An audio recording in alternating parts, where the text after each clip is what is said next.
ഇന്ന് നമ്മൾ ഇസബലിൻ്റെ ബർത്ത്ഡേ വിശേഷമാണ് കാണാൻ പോകുന്നത്. നമ്മളിവിടെ തൊട്ടടുത്ത് ക്രോൺസ് എന്ന് പറയുന്ന റെസ്റ്റോറൻറ്റിലേക്കാണ് പോയത്. Because we don't have any other options. ഇവിടെ ആകെ അവൈലബിൾ ആയിട്ടുള്ള ഒരേ ഒരു റെസ്റ്റോറൻറ്റ് ക്രോൺസ് ആണ്.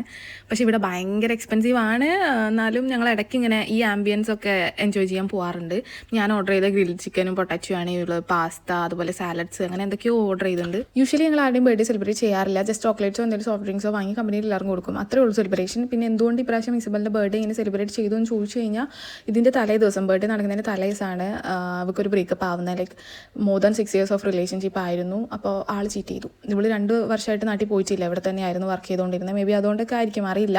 അപ്പോൾ അവൾ മെൻ്റലി ഭയങ്കര ഡൗൺ ആയിപ്പോയി. ഞങ്ങൾ ഓർത്തു ഇവളെ ഒന്ന് ചിയറപ്പ് ചെയ്യാനും പിന്നെ നമുക്കും ഒരു റിലീഫ്. ലൈക്ക് ഞങ്ങൾ 4 പേരും ഭയങ്കര എക്സോസ്റ്റഡ് ആയിരുന്നു വർക്കിൻ്റെ കുറേ കാര്യങ്ങളൊക്കെ ആയിട്ട്. അപ്പോൾ ഇപ്പോൾ വെക്കേഷനൊക്കെ സ്റ്റാർട്ട് ചെയ്യാൻ തുടങ്ങി. ഇപ്പോൾ അധികം വർക്ക് പ്രഷറും കാര്യങ്ങളൊന്നും ഇല്ല.